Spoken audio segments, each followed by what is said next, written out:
Hello and welcome to HD Movie Talk. I am your host, Dean's Beans, and as always, I'm joined by my good friend, the guy who doesn't know what a fruit is, Harlan Duffy, aka Fluffy Duffy. Hello. Okay, to no, to everybody listening, that intro made a little sense. And that's because for like 5 minutes prior to our recording, we reignited our disagreement on what the correct version of Fanta is.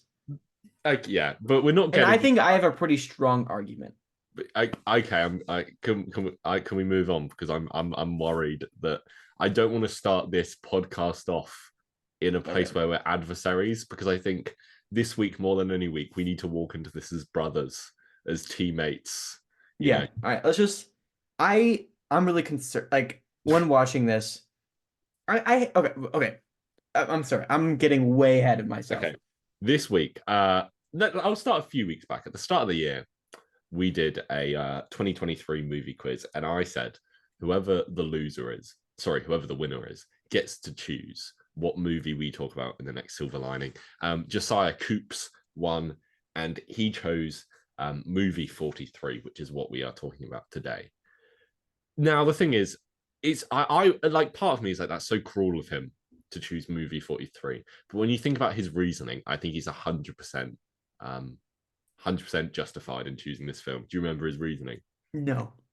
It was the fact that he had to watch this film for the 52-week film challenge Oh for yeah. bad film week, and then no one else did the 52-week film challenge.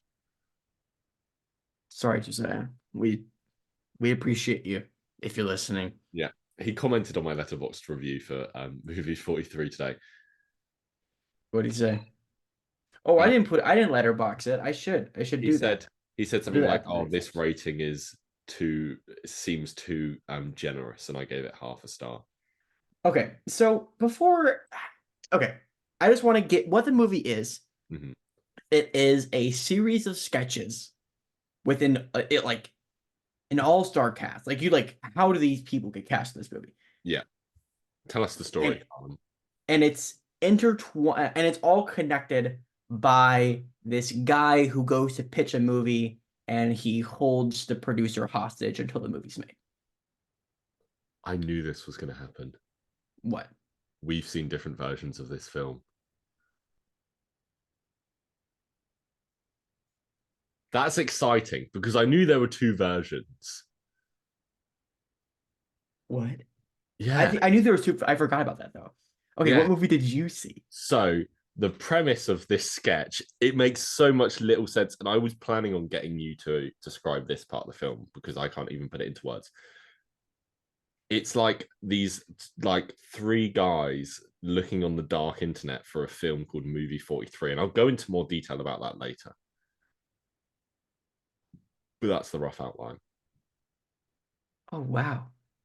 Okay, that's so interesting. But th- this movie is very strange Mhm. because you saw the Hugh Jackman testicle skit, right? Yeah. That's the first sketch in the movie. And that sketch was filmed 5 years prior to any of the other sketches. Do you know about this, Dean? Yes, yes. Um, because it's Hugh Jackman and Kate Winslet, which are two, A-tier actors, and they used that one sketch and like toured it around Hollywood to just get as many big stars in this awful movie as possible. How they got Hugh Jackman and Kate Winslet, I don't know, but they did. And now this movie exists. But I think a year ago, I made a video about like the production history of this movie. That's where I knew this information from. And to this day, I still get people commenting, being like, no, this is one of the funniest movies ever made. We get that about Holmes and Watson every now and then as well. Yeah, but I was really worried because, I've, at one point in history, the I know. way I felt towards this film, I Yeah. felt similar to Cat in the Hat. Hmm. And then you were like, no, this is a good movie. And Yeah. I didn't trust you for a moment in time. Hmm. But now I love Cat in the Hat. So I was worried that we were going to click record and you're going to be like, hear me out. I think this is a good movie. That's funny you say that. And I'm very glad you feel differently. Do you think here's a very important question for you. If you and I went to a cinema together at 10 a.m. and watched this film sitting next to each other, do you think we would enjoy ourselves? Yes, I do. I don't know if I would. Could you imagine seeing this at 10 in the morning? It would be hilarious. We'd want it like well, I don't know if you would enjoy ourselves, but it would be a moment to It would remember. if like we were in the same place and we looked at the closest cinema and they were showing this at 10 a.m. I would not hesitate for a second to buy tickets. Right. I'd be like, I'm going, Yeah. but I don't think I would enjoy it. Um, I teased you a little bit with this earlier on. Before we talk about the film, can I tell you my story about getting my hands on this film? Please. So I sent Harlan this morning. I woke up to the text message and Yeah. it was fantastic. I promise you that my journey to get a copy of this godforsaken film is more interesting and adheres more closely to the 3-act structure than the film itself. Okay, where to start? So I woke up this morning and I was like, the first thing in my brain was, I need to watch movie 43 today. It was like a cloud over me because I knew we were going to be filming this podcast. And it wasn't on any streaming services. And it was like £3.50 to rent on Amazon. And I was like, I don't want to do that. So I look online at all the stock of my places in the city I live in that sell DVDs, and none of them had it in stock. And while I was looking, I saw that a shop just outside, like not quite a bit outside the city centre of the city I live in, had one of these DVDs in stock for 50p. And I was like, I've got to go and get that. Like, I don't know what it was, but I was like, the idea of spending more money on this film just makes me want to get it less. 50 pence, that's fine. I can get a bus there. The bus is every hour and it takes half an hour. It takes like 25 minutes to get there. So I go to the bus stop and I've missed the bus. So I think about it. I'm like, I could go home and I could go and rent it. And then I was like, no, it's quite a nice day out. So I walked to this place instead. Took me over an hour to get there. Get there, go and stop. The DVD is not there. Oh no. And now I start to panic. I'm like, oh dear, this has been a complete waste of time. I look around. Luckily, I don't know if this is lucky or not. I find it on Blu-ray. Okay. So I get it on Blu-ray for £1 instead of 50p. So I now own it on Blu-ray. I look at the time. Congratulations. I have to wait half an hour for another bus. So instead, I just decide to walk home again. And that's how I've managed to walk 7 miles today. From movie 43. Just for this film. I'm so sorry. I feel like I went through more effort to get this film than whoever made this film went into making it. Probably. But so when you're going in that spiel, I was listening and also looking up why there are 2 different versions of this movie. Yes. Okay, and aside from your being the international release and my being the US release, I couldn't find anything. Do you know this story? No. Okay. So we were going to go through this sketch by sketch, but before we go sketch by sketch, we should probably go the overarching plot that ties it all together. Do you want to go first, or should I? I'll go first because mine's pretty simple. Okay, mine is not. I don't know where to start. Go on. Okay. So mine starts off as Dennis Quaid, who's Jack Quaid's dad. He comes in to have a meeting with a producer to make a movie. And Dennis Quaid, he has an assistant with him, and he's like, this is a really heartfelt movie like The Help. And then he goes into the first testicle sketch. And essentially it comes down to, this isn't a screenwriter, this is a psychopath that is holding this producer hostage, and this guy gets other people to suck each other's wieners, and then they go in a shooting, like they people start shooting each other. Common's there, Seth MacFarlane's there, like it's insane. And then it turns out that the screenwriter holding the producer hostage is actually a sketch in it of itself. And it breaks the fourth wall and then they're like, you know what? We only have one final sketch. Let's just show that, Hmm. and that's essentially how the movie ends. Yeah. And I then after the credits, there's another sketch yes, for no I had that reason, as well.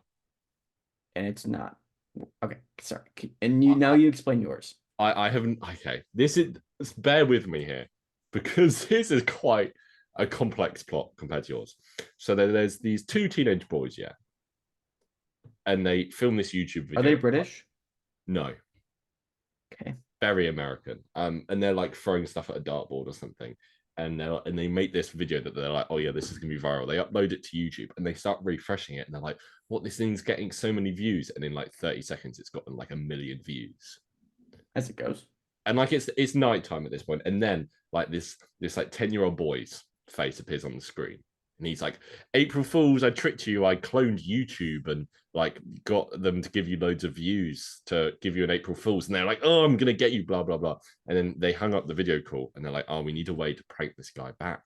And then he was like, yeah, why don't we steal his laptop and get loads of viruses on it? And then the other guy's like, oh, how do you find viruses? And then the other guy goes, oh, how do you think I got them? Just by watching porn. So then they invite this kid into their bedroom, and they're like, we need a way to distract him while I go and put loads of viruses on this laptop. So they go, oh, can you find us this film on the deep web? And they're like, oh, what film? And then they go through all these details. Oh, this film will make your dick fall off and it will do all this crazy stuff. But it's been banned everywhere, and they're just making this up. And they go, oh, what's the movie called? And they kind of look at each other and they go, movie 43. And he's like, okay, let's start looking. And he starts looking on the web, and he starts finding all these different like individual scenes from whatever. And meanwhile, his brother goes and steals his laptop, goes into the bathroom, and starts watching porn to get viruses on that, and then he starts pleasuring himself at the same time. Meanwhile, they have got into contact with these like Russian hackers, and like the people are being killed on like live video to them, and like one of their friends in schools gets killed on video to them. It's like, hey, stop looking for movie 43, it's bad, it's going to ruin everything. And they're like, no, it's not. And then there's a big red button on the screen, and they're like, hey, if you press that big red button, you're going to get movie 43, but don't press it because bad things will happen. And then they press the big red button, and then the world starts to end because movie 43 is like some Soviet thing to control Americans, but also it causes like everything in the world to explode. And then they get a video, which is movie 43. And movie 43 is a video from the future of this kid a year in the future, and he's leading the resistance. And his brother, who's the one who snuck off with the laptop, has like become a they use a word to describe him. It's something like invalid or cripple or something like that. And he's just like crying the whole time, going, oh, sorry, mummy, in an American accent. And then they come back in the room. They're like, hey, good prank, because none of that's real. And then his mum comes into the room and he's like, hey, time to go to bed. And then he realizes that the woman he'd been watching in the porn and he had just masturbated to was his mum. And that's what causes him to have the mental breakdown. And then everything explodes and the world ends. And then there's a scene of him crawling through the apocalypse, and he finds a laptop. He opens the laptop, and the laptop is like, hey, do you want everything to return back to normal? And he presses yes. And he goes, are you sure? And he presses yes. And then there's a pretty good joke, I think, in this film, actually, where it goes, are you sure? And he kind of looks around at the nuclear wasteland he's in, and then presses yes. And I'm like, that's quite funny. And then it says, are you sure? And he presses yes again. And then they go, oh, too bad, we can't put things back to normal. Do you want to watch a film instead? And then he presses yes, and then it's the last sketch.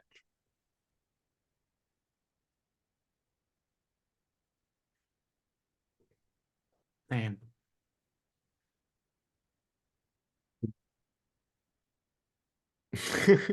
Why did Josiah do this to us? I want to know what version he watched, because He like probably I watched your version. Yeah, Because my true. version is awfully like it's you can digest it. Yeah, did mine just break your mind? Yeah, it did. It did. I How like they the got ending. like The ending makes more sense. yeah. And honestly, Dennis Quaid, he literally is dressed up like a 20-year-old. It would make more sense if he was just Jack Quaid instead of Dennis Quaid. Okay. But all right, but Before we go sketch by sketch, can I give you like my two overall thoughts about this film? yeah, Firstly, I've been on the record as saying I don't really like American comedies, and when I say that, obviously I don't mean all American comedies. You know, most comedies are like half the comedies I watch are American, and I enjoy them. But this is exactly what I mean when I'm This like, is this is like quote the unquote American comedy at yeah, its worst. this is like the refined. You know, it's like American comedy minus the comedy. Do you know what I mean? It's just all the bad things about We're American just comedy. American. It's just American. Um, and my second complaint is I think 90% of these sketches have the same one major flaw. And that's like they're an all right premise that lasts for about double the time that they should. You know, almost every single sketch, it got to a point where I'm like, okay, this is going on for too long now. Yeah, but I think you're even being a little bit gracious saying that it's an all right premise for a sketch. Yeah, okay. Some of them have all right premises. I would say there's one good sketch in here. Okay, yeah, I'm not saying they're all right. I'm just saying some of them have pretty good like Yeah. premises that could work well. I'm interested to know what you think the good one is. Okay, should we go through sketch by sketch? Yes. So the first one is The Catch. This is the one starring Hugh Jackman and Kate Winslet, and the whole joke is Kate Winslet gets set up on a blind date with this guy who sounds perfect, and he is perfect apart from the fact he's got a big pair of testicles on his neck. It's so disturbing. It, It's it, like it yeah. so disturbing. I don't think this one's like bad. It's not because also like it's Kate Winslet and Hugh Jackman, two very talented actors. Yeah. You know what I mean? And like I think the gross out factor is just what does it. It See, it's funny you say that because I feel like this sketch grossed me out less than half of the other sketches. Like to me, this is in the lower half of gross sketches. I think it's gross enough for me not to laugh at it is Yeah, the issue. that's fair enough. And they like do a thing where he keeps on like leaning down and dipping his neck testicles in soup Hmm. and like hairs fall out of it and Do you know what I actually think the issue with a lot of these sketches are? what?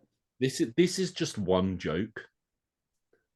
You know, you'd expect the sketch to have this kind of setup and then have a resolution. And I think the reason I'm like, oh, this sketch goes on for too long is because they're just telling the same joke again and again, and they're not really coming to like a resolution. And then there's not like a final punchline or anything like that. Yeah. Just the same joke of, oh no, he's done something weird with his neck testicles. Yeah. Yeah. Um but to be fair, this is a good sketch to have right at the beginning Mm-hmm. because um you know exactly what you're getting into That's because this is the entire movie. mm-hmm. All right. Do you want to get into the next sketch? uh what's that? I don't know. I have a list, but mine is ranked. Yes. So after this is Homeschooled. Homeschooled. This has Liev Schreiber, Jeremy Allen White, actually, who I was surprised to see because I was like, oh, this guy existed before, you know, more recently. And the premise of this sketch is that this couple is homeschooling their kid, but they want him to go through like an authentic high school appearance. They like bully him and they like, you know, make him do bad stuff in high school, and like his mum gives him his first kiss and stuff like that. I'm just gonna put this out there right now. Mm-hmm. This is my favorite sketch in the movie. I'm thinking about it now, and I don't know. I don't have the list in front of me to go. This is my favorite. I don't like this sketch, but it would be up there. And simply because I just made the complaint that none of them end with a punchline. I think the punchline that this sketch ends with is pretty good. Because like so the punchline is that through all this harassment, the kid actually turns out to be like super weird because of all the things his parents. Yeah, the joke is like he comes downstairs and he acts completely normal, and the couple who are there having this described to them are like surprised. They're like, "Oh, this is a normal kid," and then he grabs his girlfriend and it's just like a doll, and then he does a voice for the doll. It's a doll with his mom's face on it. Yeah, that's the part of the sketch I'm like, they all have a bit which just make me feel uncomfortable, and that is just the kissing his mum bit. Yeah, that does push a little bit far, but then when like his dad has the same scene, that was kind of Yeah, funny. yeah, And I think I can knock the incest part, but like being the oldest sibling, my dad said he took it upon himself to treat me at mo times like an older sibling. yeah. So like it's kind of it's funny. I think this is the only It's funny. there. I agree it's the best one, but it just goes on for too long. Yeah, they all do. Yeah, So yeah, like but it just gets to the like point when where I'm I like, say this I is the get best the sketch, I'm not saying it's yeah, good, yeah. but it's the best one in my opinion. Okay, Holland, you can explain the next sketch because Uh-oh. I don't want to, and it's the proposition. The proposition. Wait, Yeah, which one is that one? starring Chris Pratt and Anna Faris, who he did marry. Yeah, that was his wife at the time, Oh, were they? Okay. but now they're divorced. Yes, they divorced a while ago. So this thing is that Chris Pratt and Anna Faris are a happy couple, and then right before they're at a picnic, and Chris Pratt's about to propose, and right before he does, Anna Faris says, "I want you to poop on me." Hmm.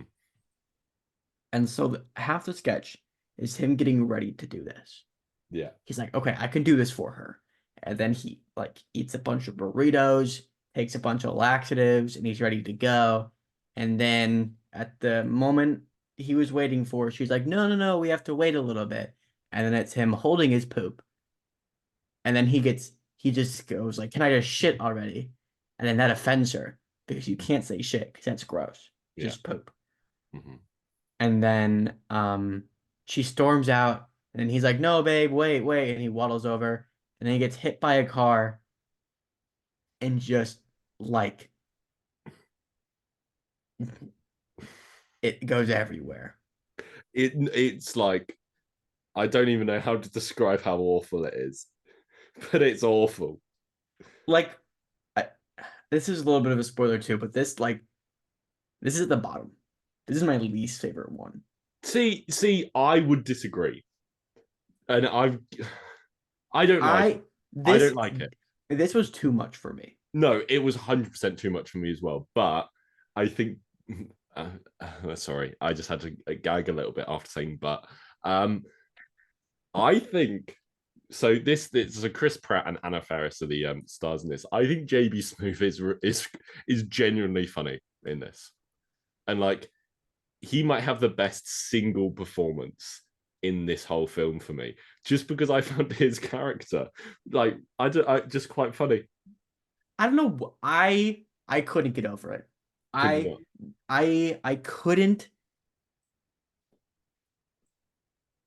like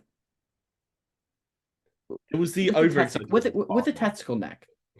I could step away from the grossness and look at the humor of it. Mhm. Kind of. This one I couldn't. I just could not. Fair enough. I think JB Smoove was funny.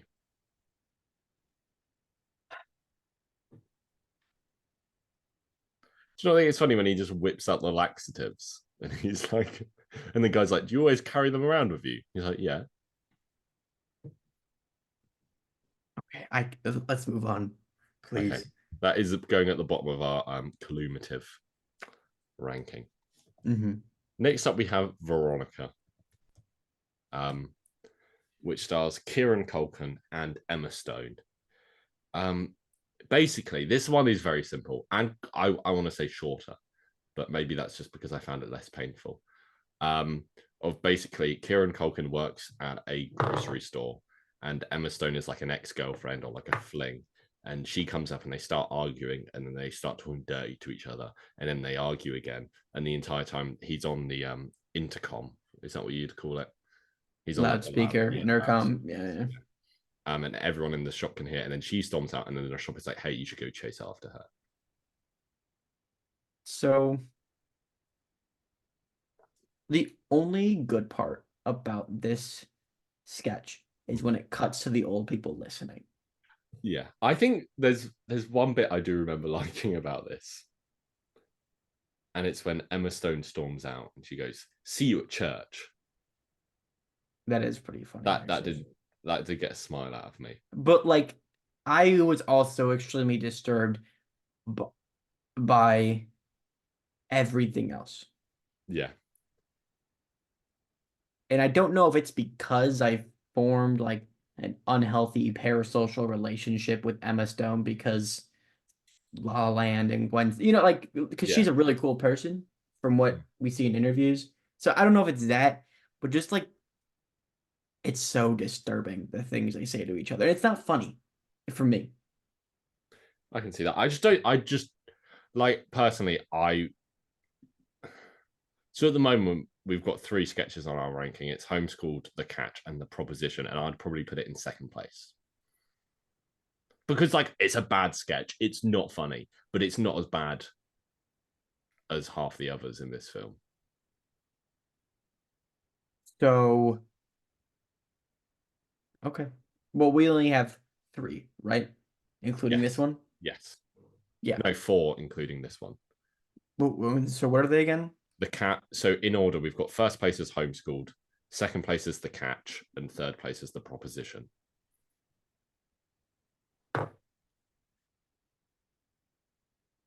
To be fair, I could see it in second or third place as long as it's not first or In last. my ranking, I have the Catch and the Emma Stone one right next to each other. Mm-hmm.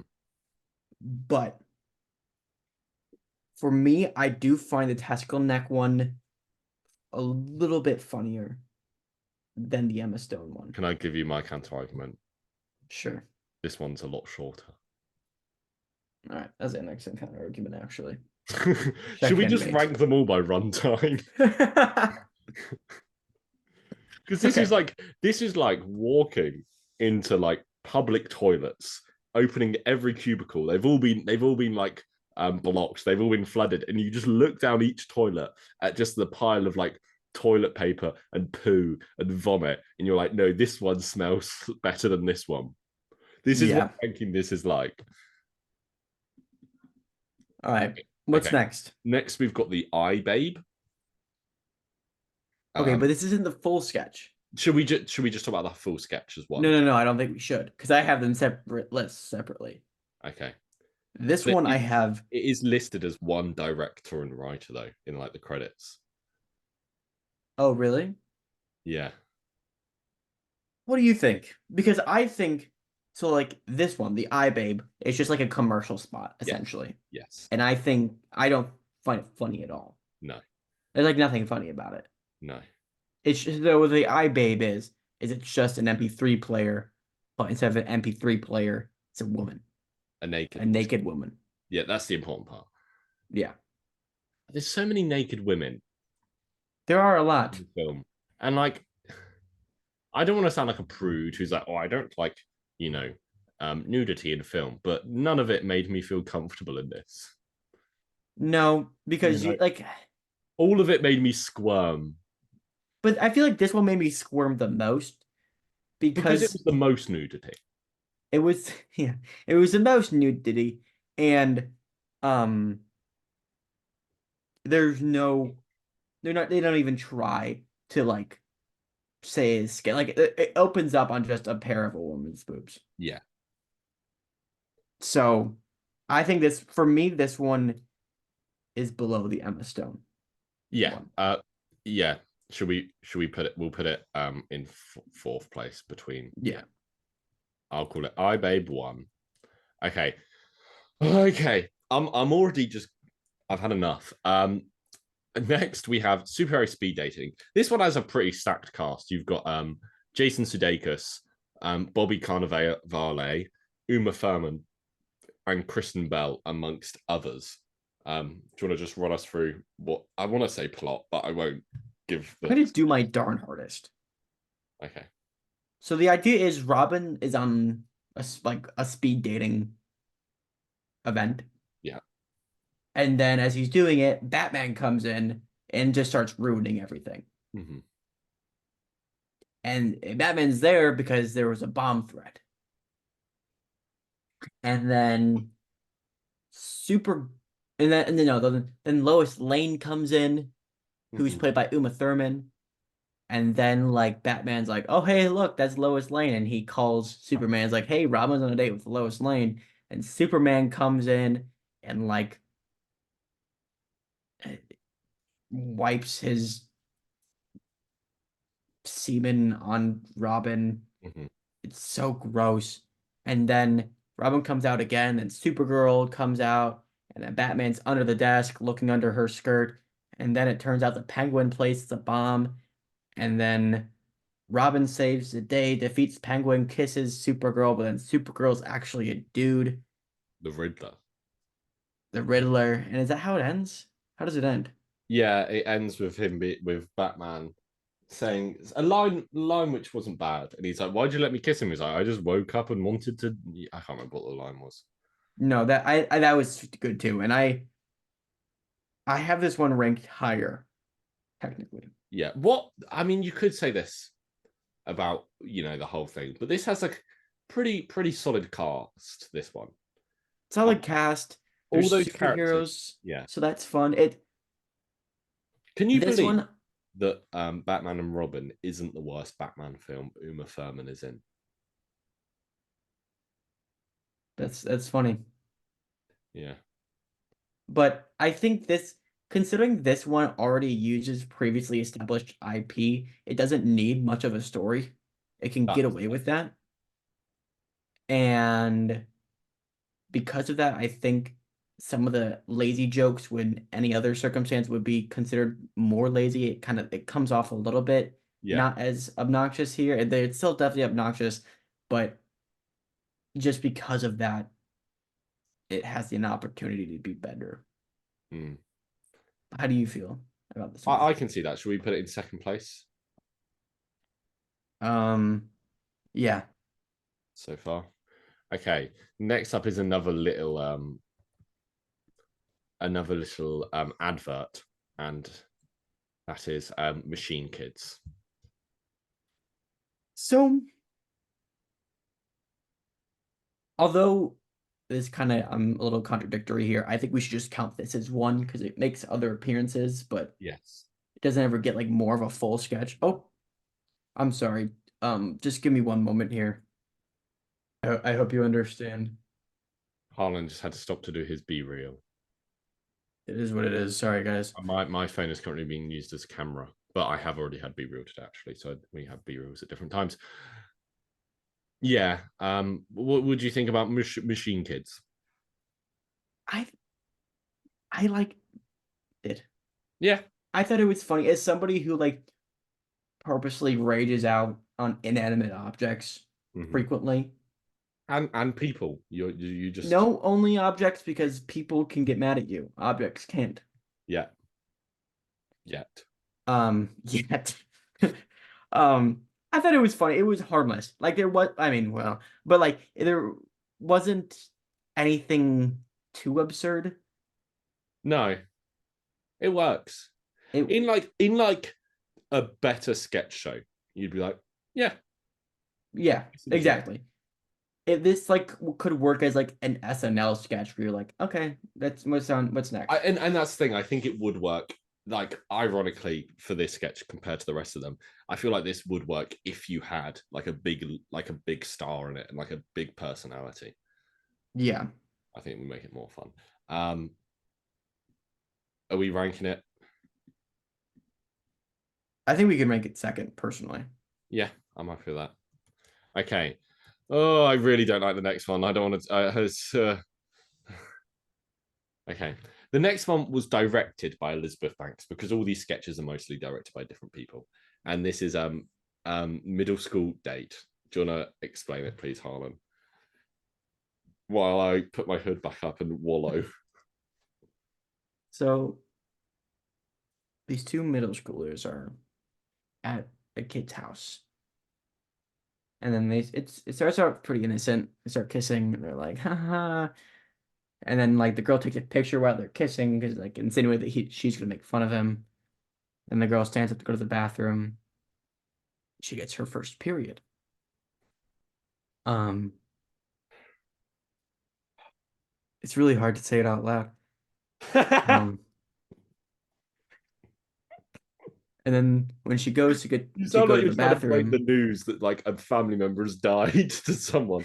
That's really. when she goes to the bathroom, the kid notices a stain on the couch, and he starts touching it and licking it. And what does he say? Like, oh, you spilled like jam or He's like, oh, something? you spilled fruit punch. Yeah, and then Like my brother spilled fruit punch. the girl comes out of the bathroom. She's like, I have to go home. And he's like, why? She's like, I don't know. And she starts like moving up against the wall. And then like she leaves like a snail trail Don't say that. on the wall. Yeah. And like while all this is happening, McLevin's in there just like panicking, trying to find a way to help her. Hmm. And then like the dad comes in, who's played by Kronk, Yeah. and he's like, "Ooh, like what? That's gross." Yeah. And the dad, and then it's so bad, guys. This is a bad one. I could talk about this for so long. Like there's so much going on in this sketch. And like not in a good way at all, but there's like so many layers to it. So firstly, the girl is Chloe Grace Moretz. And Mhm. I did the maths. When this film came out, she was 16 years old. So I don't know how old she is in this actual sketch. And something about her being that young, and I know she has to be because the whole sketch is set around someone I don't getting. think so. Well, you know what I mean. Like if Yeah, you're I know what if you you've mean, but written a like I sketch don't about think someone so. getting there, you know, um, just quit writing. And just the fact that she's 16 makes this so much more uncomfortable. So on my list when I watch this movie, I don't have it as low as I now think it should be after verbalizing what the sketch was about. Yeah. Um, I think this is a contender for, if not the bottom, second to the bottom. I think definitely bottom two. Just to just to verbalize my thoughts on this a bit more. Like there's a bit in the sketch where I think whoever was writing it, or like because I watched this sketch and I was like, there is no way a single woman was involved in making but then I was like, okay, Elizabeth Banks did direct it. And there is a bit where she stands up for herself and she's like, oh, I've just had my first period and it's actually really awful that I've had to have my first period in front of you idiots.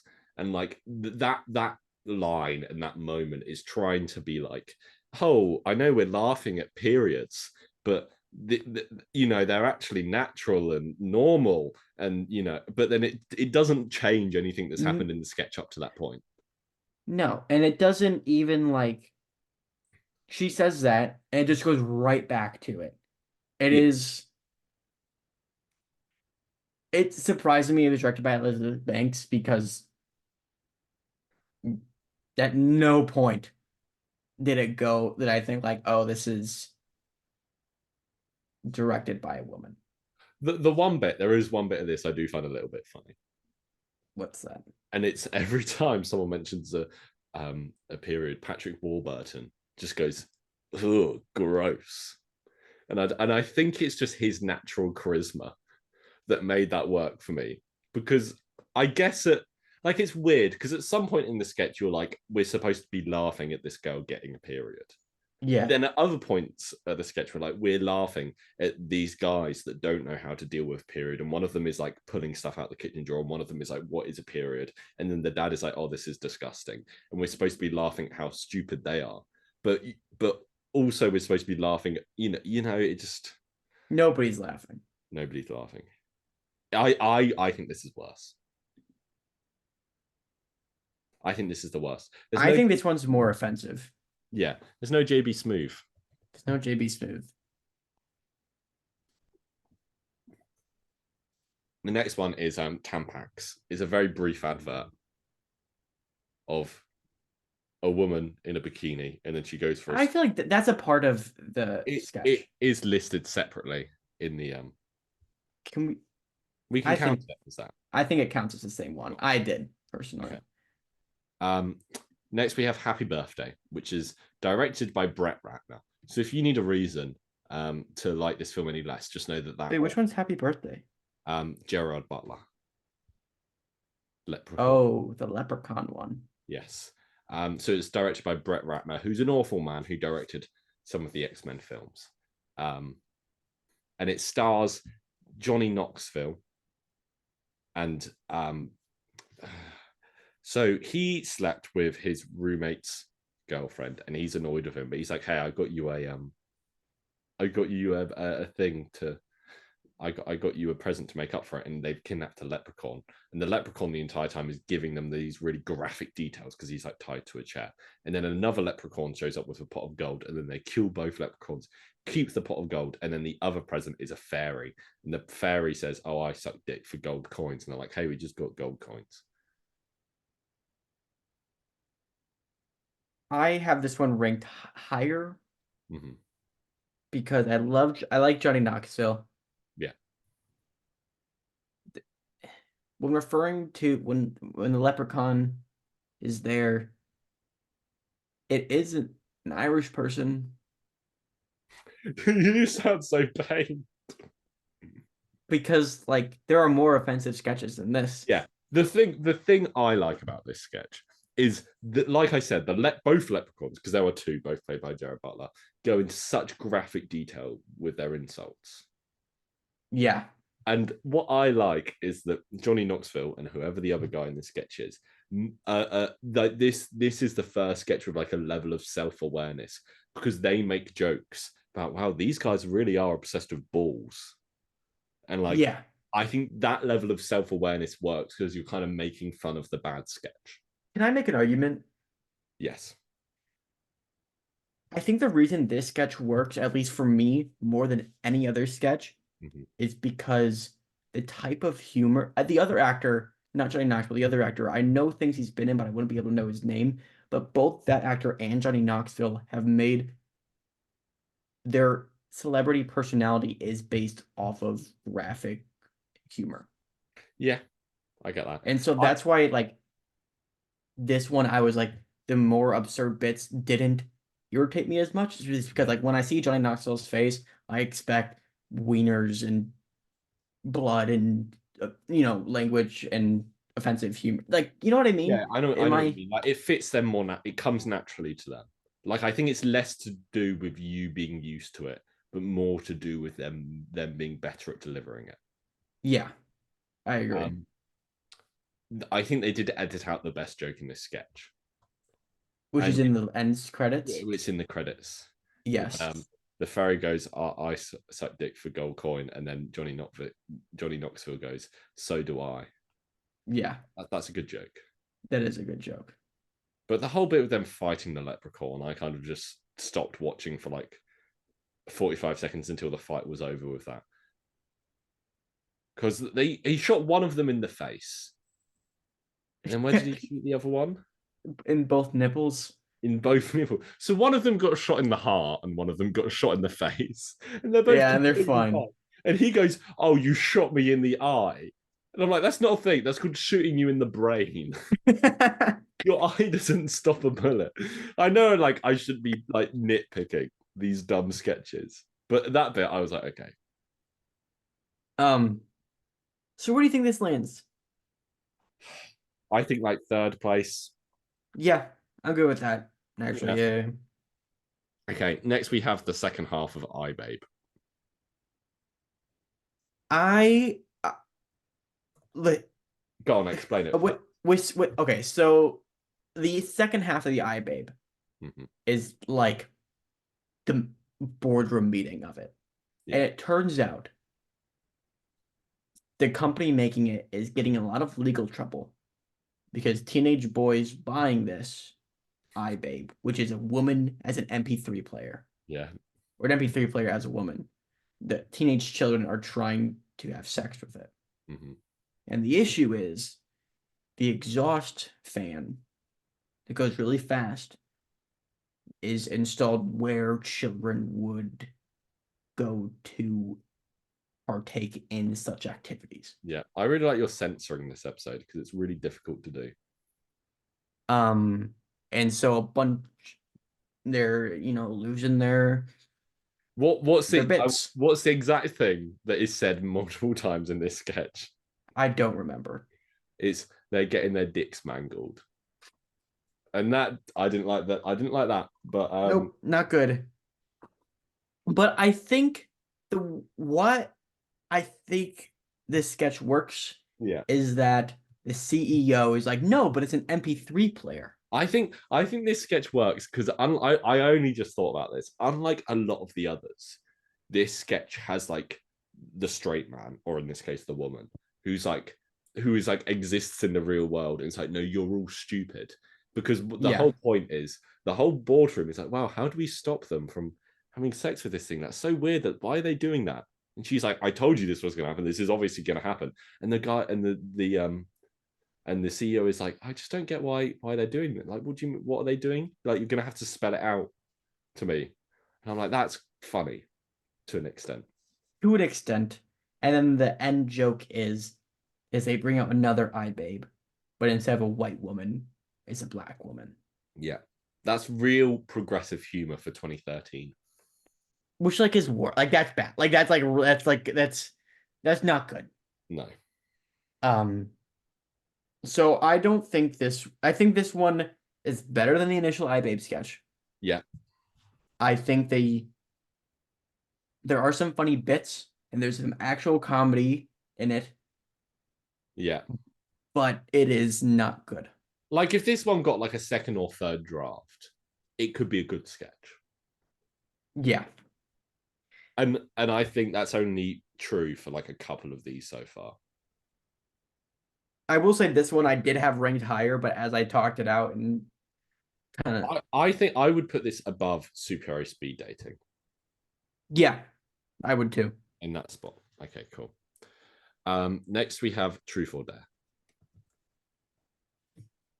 This stars Halle Berry and Stephen Merchant, Mm-hmm. and they go on a date. And Halle Berry's like, "Hey, I'm so bored of just going on so many dates. So do you want to play Truth or Dare?" And Stephen Merchant is like, "Oh yeah, okay, I'll play. Yeah, I'll play Truth or Dare." That's my best Stephen Merchant impression. That wasn't half bad. I can't really do the Bristolian accent, which is where he is from. But he doesn't have a Bristolian accent really either. I don't even know. You won't know anyone with a Bristolian accent. Will lives in Bristol. He doesn't have the accent. Anyway, and then they go on and do a bunch of outrageous dares. Yeah. And I like Stephen Merchant. Yeah. I was gonna ask you how well you know him. Like what else? I know his name. And because he's really good friends with Ricky Gervais. So he's a co-creator of The Office. All Ricky like back in the day, not so much anymore, but back in this era of like The Office and all those kind of things Ricky Gervais is doing. If Ricky Gervais was the star, you can like you can almost guarantee like Stephen Merchant was the writer.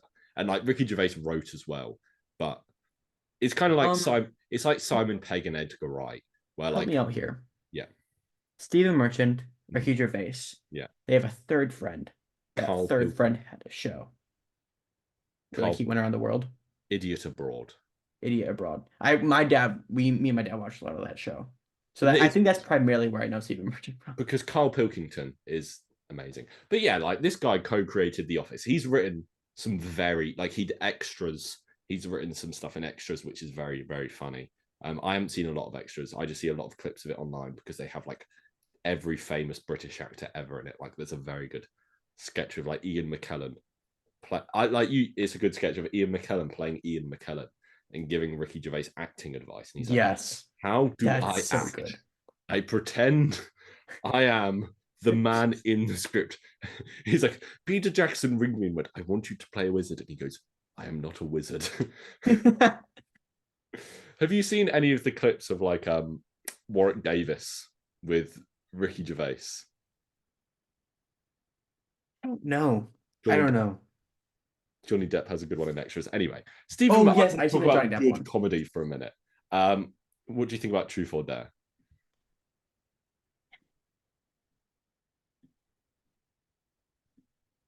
Fun concept. Mm-hmm. Very racist by the end though. Yeah. Like, so the entire idea is like by the end they dare each other to get a bunch of prosthetic surgery, Yeah. and Halle Berry gets Steve Merchant to get plastic surgery to look like an Asian man. Yeah. Um, and it's offensive. It just is. Do you know what my thought on this sketch is? What? There's no jokes. There You know, really aren't. like there's like they had an idea for a funny concept. And You then know what though? When what? Halle Berry blows out the blind kid's candles, That's funny. that I mean that's awful, but that was silly. That works. In a better sketch, that's very funny. Yeah. You know, you can get away with dark comedy if it's funny. You know, and I'm gonna Okay. I could talk about this for ages because speaking about idiots like Ricky Gervais who are like, oh, you can't joke about anything anymore. No, you can if it's funny, mate. Just okay. Ricky Gervais gets on his little soapbox and talks about, I get so irritated, but that's besides the point. He's the worst. He's not the worst, but he's up there. Okay. Did he crucify himself? Yeah. Ricky Gervais. Yeah. Yikes. All right. Anyways. Okay. Um. Like there's no jokes. None of the dares are particularly funny because they're all over like crude. Apart from the blind one, they're like crude in the sense like I dare you to make guacamole with your left boob or whatever he says. Yeah. I think. I honestly think like it. If you take away the yellow face thing, Yeah. which is what that is, and it's just what it is, what it is, it would be middle. But I think just because of that, it should go down. Yeah, I think like in between the first I Babe and the catch. Sure. Okay. The next sketch is called Victory's Glory. Do you want to describe that to me? This is the one with Terrence Howard, right? Yes. So the entire idea is it's goes back in time Yeah. to the it's the first all black basketball team to go up against a white school. Mm-hmm. And the whole team is like, I don't know, I'm so nervous about this. What if we lose? And Terrence Howard, who plays the coach, it's like, guys, you're not going to lose. And that's the whole bit. Yeah. And at the end, the white team scores 1 point against the black team. Mm-hmm. And I think there's one point where the white team comes in and they just start saying the N-word. Yeah. Which I don't think is great. And like I don't get what the joke is there. I was watching it and I was like, what part of this is supposed to be funny? We're supposed to be laughing at because white people are saying the N-word and being racist, or I wouldn't be surprised if all those white people were actually just the writers and they just wanted an excuse to say the N-word. This was the other one where it was like no black person was involved. Like, okay, this sketch has a good concept. Like, I think there is like a good sketch here somewhere of being like you could do it of like all these white people like being like, oh, these guys don't stand a chance because basketball is a white people's game and blah blah blah. Like, I don't think it's an amazing sketch, but I think there is a passable sketch somewhere in here. I think it's fine. Yeah, like I think I'm like the sketch itself. It's not awful. It's not one of the disgusting ones. But like I feel like this is one of the ones with a couple more drafts could be good. I say this one personally for me, I have this one above the iBabe. Yes, so do you want to say in between Happy Birthday and iBabe? I'm happy with that. Sure. I'd maybe go above Happy Birthday. I don't know. All those kids do say the N-word, so I'll put it below. Yeah. Okay. We're down to the last sketch, Harlan. Mm-hmm. This one, directed by James Gunn. Was it really? Yeah, that blew my mind. Wow. That's unfortunate. Yeah. I guess like 2013, he was like that was before Guardians of the Galaxy. He didn't have anything else to do. It's true. Like he hadn't made it big at all. He's like, I'm sure he's the one guy who wasn't like a big director before this came out that this didn't ruin their career. and it's Josh Duhamel, and then Elizabeth Banks is back. Do you want to describe this one to us, please? So Elizabeth Banks and Josh Duhamel, is that his name? Yes. They're in a relationship, but Josh Duhamel has this cat named Beazle. Mm-hmm. And Beazle is animated in a similar way of like Who Framed Roger Rabbit. Yeah. And Beazle is jealous of Elizabeth Banks. Not because of, she's like, well, this is my person.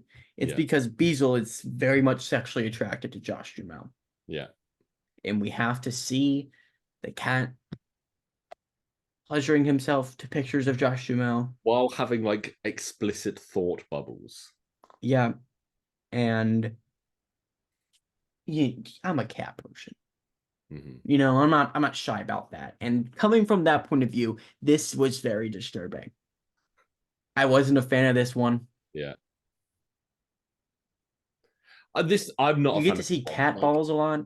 Yeah, and then like the cat pees all over her. Oh, that was so gross. Yeah, I think this one has a couple good jokes. And the first one, I don't know what order they come in. The first one is when Elizabeth Banks is like trying to describe to Josh Duhamel what the cat was doing. What is she? I don't remember what she says. But it's when Josh Duhamel goes, cats can't even perceive images in that way. And I'm like, that's a good joke.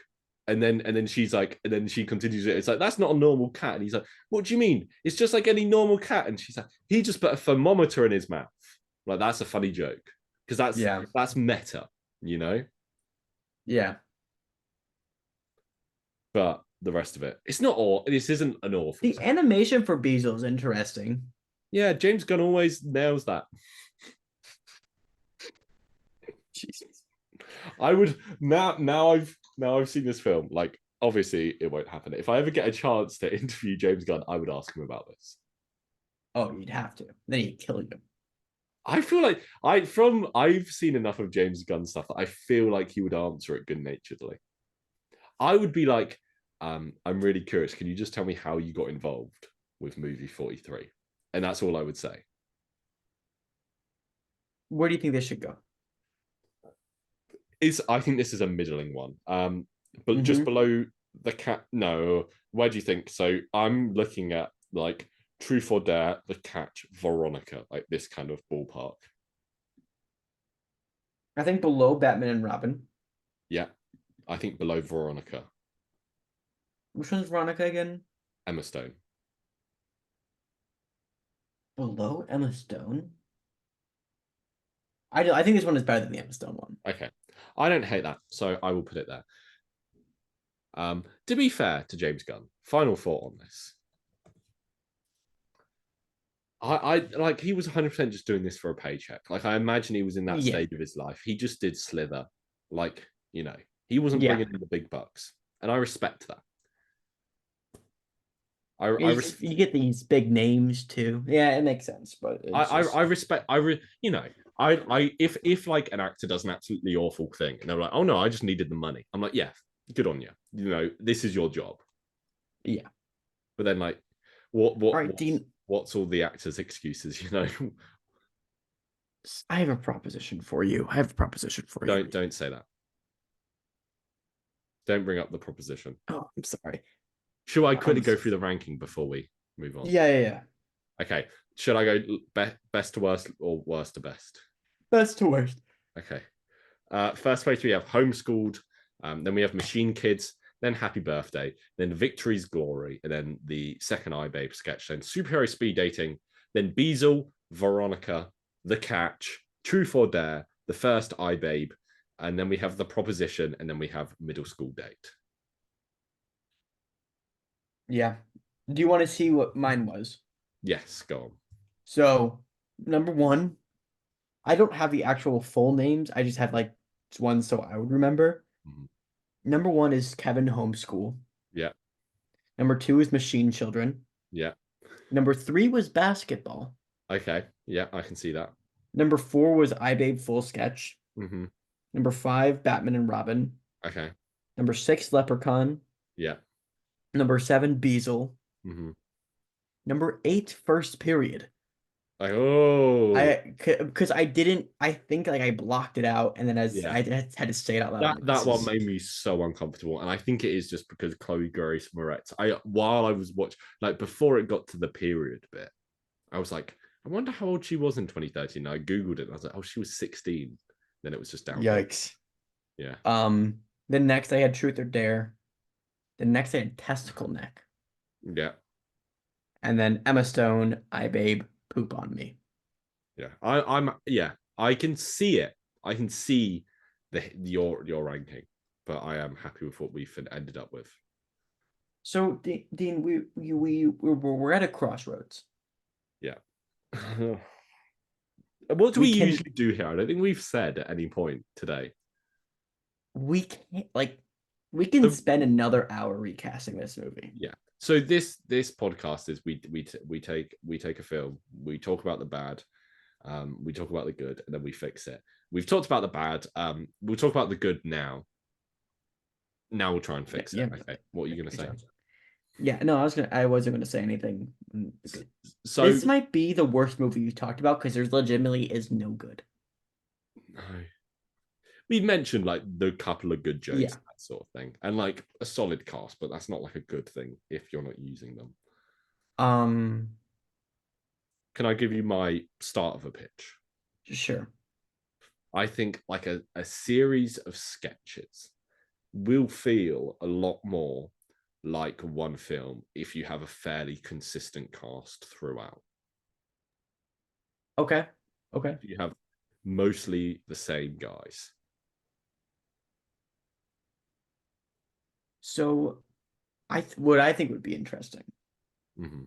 Let's say we adopt it. Let's say we use the sketch idea instead of the internet Russian Soviet. I mean, I'm more than happy to never think about that again. Would it be interesting? And instead of it being a holdup, it's these two writers and it's like the writer and a producer trying to get a movie made. And the writer pitches the first idea and he gets just on keeps on changing it. And like making up these new stories on the fly with the same cast. Yeah. I was thinking, yeah, that works. I like that. Okay. So now that we have that, let's okay. We're doing it, Dean. I like the idea of having like sketches direct with different directors. Like I think sure, different writers, different directors, that works. But we should lay down some ground rules. I think we cast 5 actors. Okay. Yeah. Should Should we limit ourselves to just actors that are in this? Yes. Okay. And I think yeah, okay. Let's do this. My first pick. Oh, you go. Who do you want? Emma Stone. Emma Stone. Yeah. This might be a bit out of left field. Okay. I'm gonna go Patrick Warburton.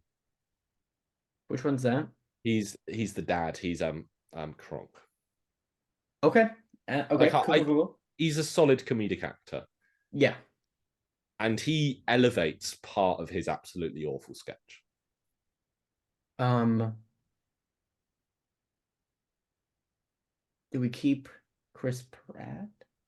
That I think. Wait, how about it? Chris Pratt or Stephen Merchant? Oh, I'm gonna. You can't. I mean, I might change Patrick Warburton to Chris Pratt now. I've thought about that, but between the two, I'd go Stephen Merchant because I have to. Yeah, stick up for my own. Okay. But should we do 6? Yeah, sure. 3 dudes and 3 women. 3 dudes, 3 women. 3 dudes: Stephen Merchant, Chris Pratt, and Patrick Warburton. Well, who else have we said? Well, I said Emma Stone. Oh, yeah, Patrick Warburton. I think like maybe Johnny Knoxville, but also I'd kind of want to move away from the more crude humor. Yeah, but we're not like, are we changing the sketches? I hope so. Well, yeah, we have to change it, but are we giving specific examples of different sketches or? Oh no, but like I mean, overall, move away from crude humor. Yeah. I think if overall we're moving away from crude humor, I don't think Johnny Knoxville's like. Which, although in the movie's defense, it is supposed to be a crude movie. Yeah, but but like like not to the extent it is. I don't know. I don't think crude is the correct word for this, but I don't know what the correct word is. Yeah. Okay. Now going on to the women. Yeah.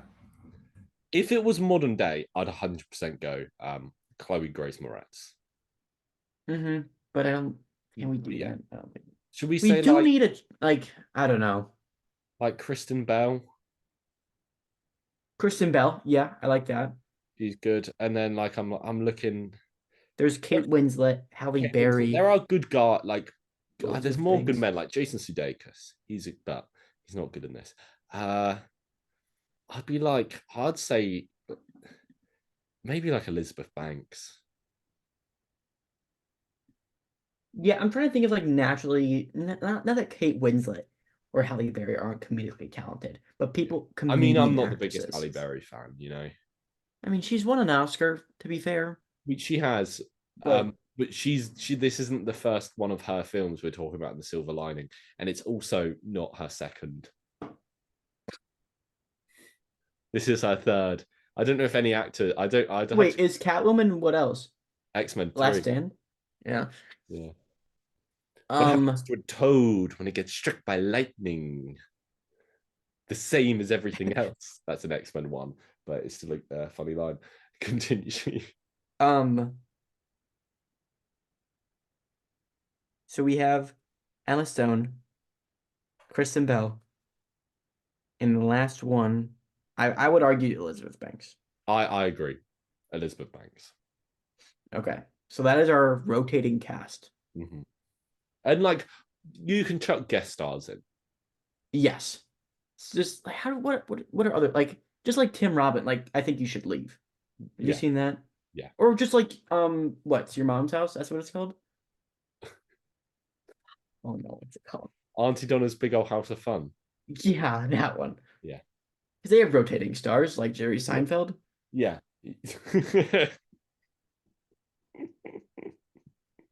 Yeah, like I think you should leave Auntie Donna. If you haven't seen Auntie Donna's Big Old House of Fun, It's um, good. check it out. I kind of want to go watch it on Netflix now just to cleanse myself.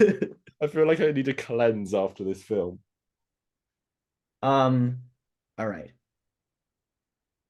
I wouldn't go as far as say that we fix this movie. Yeah, just but I think just a couple ground rule on what kind of thing these sketches should be.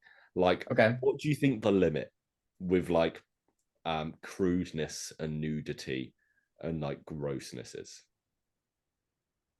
Um, Nothing. right out the gate, no crude sketches can involve children. Yeah. Easy. Yeah. Easy. Yeah. None of them racist. None of them racist. None of them sexist. Well, let's just everything bad we take out and we leave all the good things. Yeah, I think like I feel like there is a level, but of like poo and wee and vomit that you can show. And I think I say you every get time this film shows poo, wee, and vomit, because it does it show vomit? I Anyway, don't know. every time this shows bodily excrement, it shows far too much of it. I think they get two sketches with it. Yeah. Two. Yeah. Only full body nudity if it really works. As in like like All I'm right, not Dean. I don't want to say, no nudity. Because like I'm sure some sketches would be made funnier with it. But Maybe. not any sketch here is made funnier with it. Mm-mm. So, just I feel the issue this film has is it relies too much on poo and boobs and piss than jokes. Right. They're like, oh, we don't need to write any jokes in this sketch because a cat pees on Elizabeth Banks. Okay, Yep. two more guidelines for sketches. Okay. Make them more self-aware. Yeah. Because if this film was like 100% more self-aware, I think it would be twice as good. Yeah. And like make some of them more meta. You know, like make fun of themselves a bit, which I guess is the same thing. Yes. Have you been writing these down? No, but I know it all. Oh wow, I forgot. Yeah, you're British. You're smart. Like that. Harlem. Yeah. Is this the worst film we've talked about in The Silver Lining? What did we rank worst? Was it Holmes and Watson when we did the ranking? Well, there was like some video evidence to figure this out. I mean, that wasn't the first time we did this. Well, we don't talk about that. Dark times. I think it was Holmes and Watson. I've got a photo on my phone, but also I can't use my phone because it's my. We had a photo of the board. Anyway, I feel like Holmes and Watson is the worst that we talked about, and I think this beats that. Would you agree? Yes, this definitely beats Holmes and Watson. Holmes and Watson had a plot. I'm trying to see what's in the bottom of our list. I'm looking. Oh, at the bottom of our list is the holiday special. Oh, is this worse than I have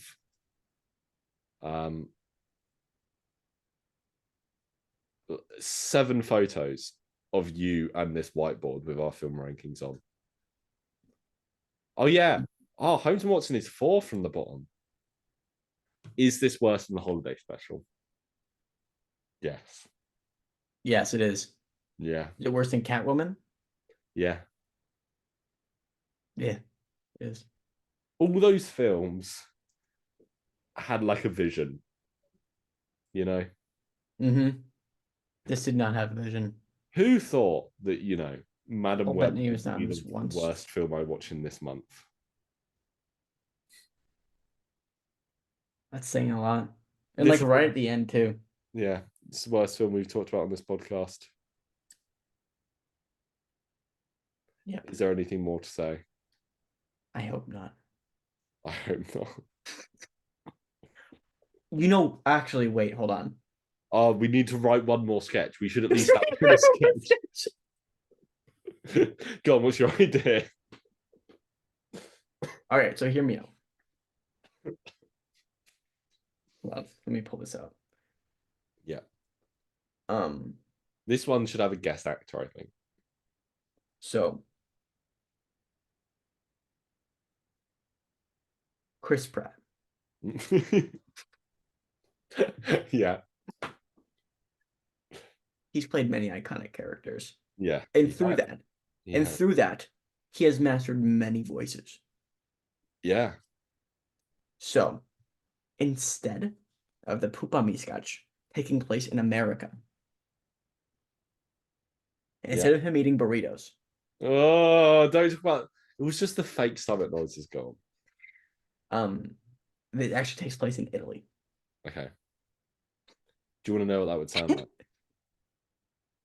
Yeah, what would he sound like?